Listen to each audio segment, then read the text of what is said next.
Hello, friends. How are you? How's things? How's today? We are finally at summer temperatures here in northern West Virginia.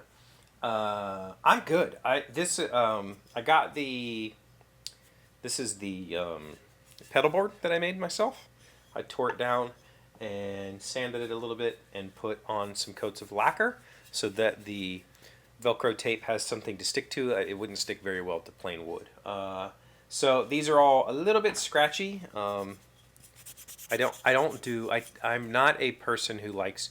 Lots of woodworkers will sand a piece, spritz it with water, that raises up the fibers that are now loose, and then sand those off. I don't do it. I never do it. I don't think it does anything. I would rather do it with the finish, because I feel like it's going to happen regardless. Like, even if you use the water and sand, when you put finish on, it's going to raise other grain that you missed. So just do it all with the finish. Raise the grain, sand it, do it again, you're good. That's my experience. Because I feel like the finish glues the fibers down that aren't raised. And then when you sand off the raised fibers and spray it one more time, you're good. I've never understood the water thing. I'd never do it, ever. I just don't get it. So anyway, this project will go back together maybe this evening. Actually, probably tomorrow, because I have practice tonight. Which I want to talk about. Practice. You saw the title of the video. This is about practice. This is about intentional practice. Because intentional practice is the key here. I told you I started private lessons, and my private instructor gave me 3 things to work on over the next 2 weeks. I'm doing every other week. 3 things to work on. One was playing. We picked one of the songs that we're working on. Just play that bass line with a metronome very slowly. We're talking like 74 to 80 beats a minute. Slow. Play it slow. Intentionally slow. Play scales. Actually, play one scale. We picked one C major. Play C major. Yeah, C major scale. But with a shift, instead of playing C major scale pattern that you would normally play down the strings, play C, D, shift to E, F, G, A, B, C. Back down. So with a shift. That's the important part. Play that with a metronome. And mute with a metronome.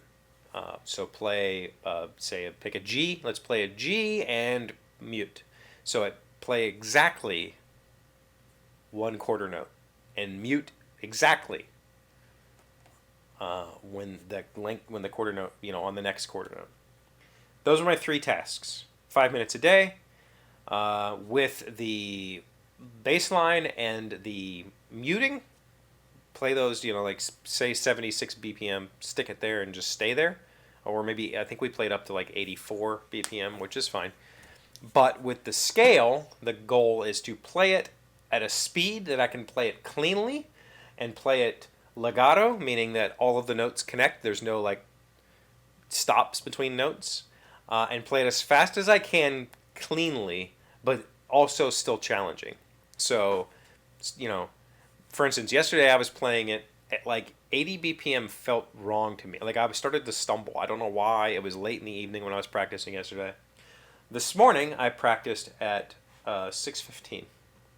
Headphones on. I'm going to do the work. And this morning I was playing that slide or that shift very intentionally, very well at 88 beats per minute. So actually significantly faster.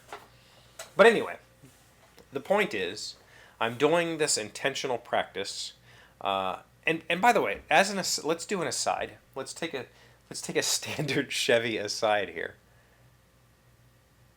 I watch a lot of bass teachers on YouTube. And they all talk about how their students don't practice. And I think all music instructors can tell you that there's very few students that practice, that do the work. And I don't get it.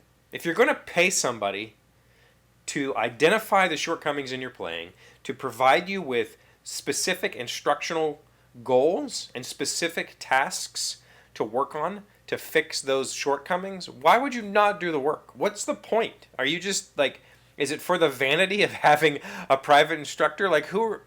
For whose vanity? Are you going around I have an private? It's not a big deal. Do the damn work. If you're going to put in the effort of having the instructor, do the work. I don't. Anyway, all right. That's a stupid aside. So the point is, I'm doing the work. This morning I did the work at 6:15. It felt really good that early in the morning. I felt like I was playing cleanly and smoothly. But the whole point of this topic was when we had our first lesson. These playing along with the metronome. The thing that tripped me up was he said, "No moving my body, no tapping my foot, no bobbing my head, just play, listen, and play." And I didn't get it, and it felt awkward, and it felt. I'm a drummer. Like my whole life, like I'm a drummer. For me, music is moving my body. That's exactly what it is. I'm a Marine. We march in step. We tap our feet. This is how you keep time. Telling me to not do those things is like telling me to stop breathing while I'm playing. It was the most awkward and surreal experience. But you know what? It only took 3 days of intentional practice of doing exactly what he told me to do.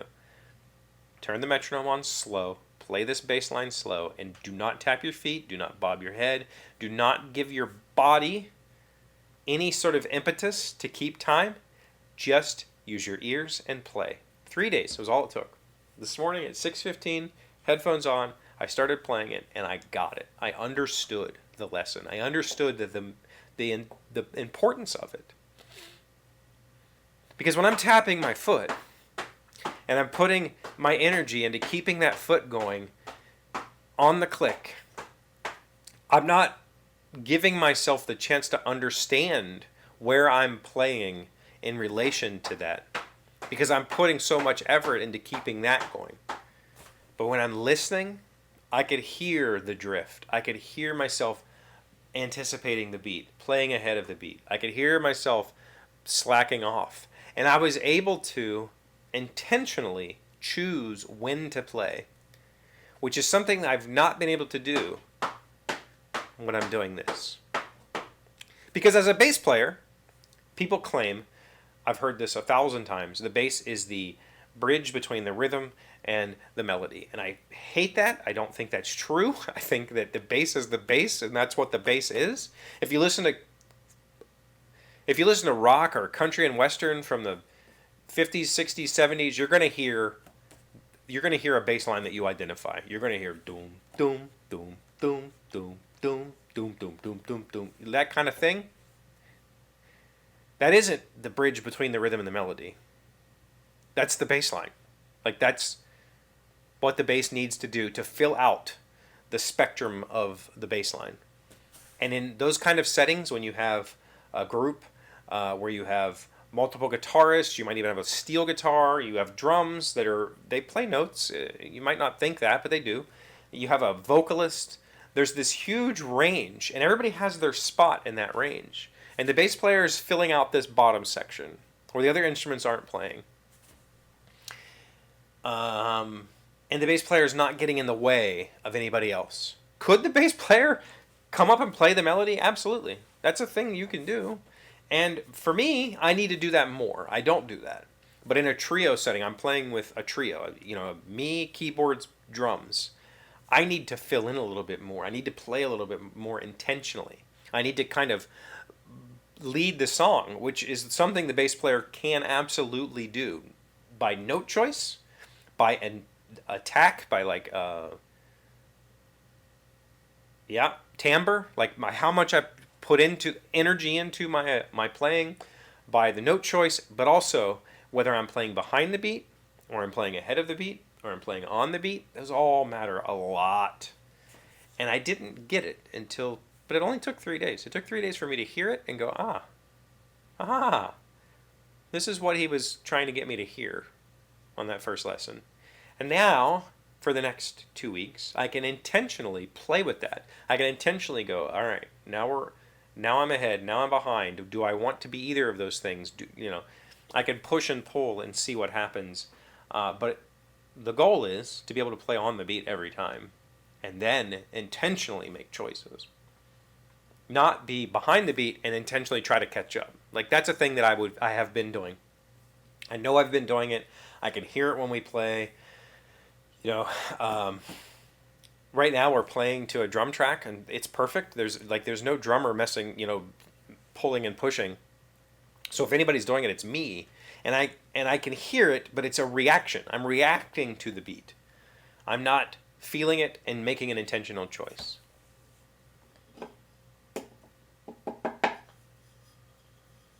Three days. It's wild to me. Why didn't I get a private instructor earlier? Probably should have, but I'm stubborn. I like learning my way. Here we are. All right. I don't know that talk was interesting to anybody. Maybe one of you found interesting thoughts in there, but it's just something I thought I wanted to say, and that's what I do here.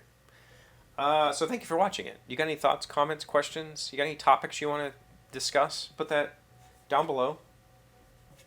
If not, I'm going to go practice tonight. Play some songs and see what happens. While you're down there, like the video. If you're new here, please subscribe. I appreciate you very much for doing those things. And I'll see you again tomorrow. Today's 1,000 plus little things happy, successful people do differently. We are learning 9 mindful ways to remain calm when others are angry. Number 3 is be compassionate. The word compassion means to suffer with. When you could put yourself in the other person's shoes, you give them the space to regroup without putting any extra pressure on them. Remember, we never know what's really going on in someone else's life. This is the lesson. There's more here. I'm going to stop because I had this said to me one time in Florida by a person who I had dismissed as being a jerk. And we sat down and had drinks and talked. And he said something to me of his philosophy is you never know what kind of day that person's having. And so be compassionate and give them some grace. And I thought, oh my God, it makes so, because I know I've been that jerk. And pretending that this one interaction you had with this person is that person's entire identity is just wildly wrong. Have some compassion. I like that.